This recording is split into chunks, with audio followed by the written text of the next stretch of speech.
Hi guys, quick video about the upcoming Wolves game against Aston Villa.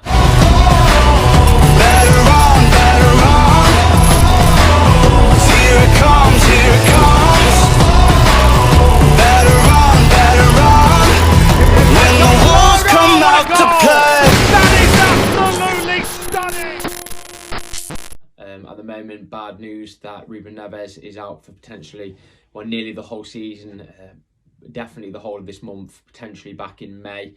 So we'll see what happens there. But it's devastating news because he's been such a great player. Definitely one of the players of the season for me. And we just need him in midfield. So it's bad news. Dendoncker and Moutinho, however, have done pretty well on the international break. Moutinho playing both games for Portugal and Dendoncker getting a start against Belgium. So we've definitely got two good midfielders there to slot in while he's away.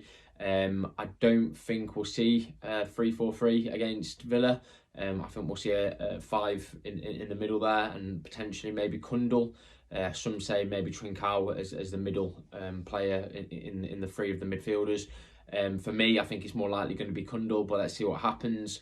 And from what I've heard in today's press conference, Semedo looks like he could potentially be back in the squad. And Neto is approaching a return, which is great for me. Neto, definitely one of the best players of last season. Just want to see him getting back strong as possible and back in the squad.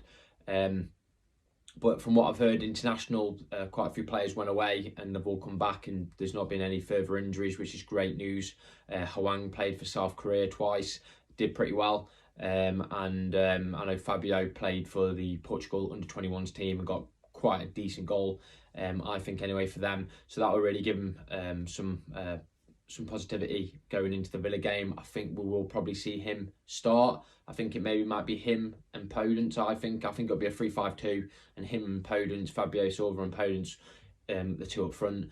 For me, it's a really difficult game because Villa haven't got any players out through injury. They've got pretty much a full squad. They have been playing pretty well. Obviously, they have lost a few games. I think the last game is against Arsenal. But for me, we just have to overrun the midfield, and that's how we win the game. I don't think they've got a great defence at all. The only thing they've really got going for them is a good attack. But as long as we can do what Arsenal did and keep them pretty quiet, and make sure that some of their top players don't get too much space, which I think was probably why I play a 3-5-2. I think we can get something out of the game. To be honest, at the moment with the injuries, I'd take a point, but it's always nice to do one over on Villa and get 3. Let's see what happens. Bruno seems quite positive in the press conference, and we've got so many players really in form at the moment. Podence at the moment, every game he seems to be performing really well.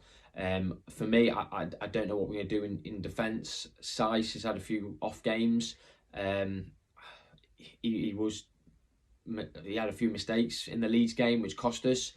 I can see him getting dropped, and maybe Kilman, Cody and Bolly playing in the 3, or maybe even, you never know, maybe even see Totti Gomez come back for an appearance. He's been in training all week with Bruno, so you never know what will happen. But for me, it's really good to see Johnny Otto coming back and playing really well, and even got a goal against Leeds. I think he's come back and shocked everyone because we thought it'd take quite a long time for him to get back up to speed, but he's looked really good. And for me, we need to see Ignori play on the left again, because that will give us a real attacking threat, especially if we're playing a 3-5-2. We need someone like Ignori really help him with the attack. But that's everything from me, guys. Hopefully we'll get 3 points. If we do get 3 points, I think Europe's still on. 6th or 7th still possible, more likely 7th.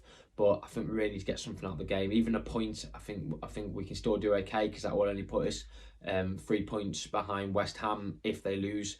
But we'll see what happens. I think they're playing, one of the bottom teams, potentially Everton. So you never know. So these teams fighting, giving everything they can. Hopefully they can hold West Ham back, and we're not too far behind them. But thanks, guys. Bye-bye. When the walls come out to play, that is absolutely stunning!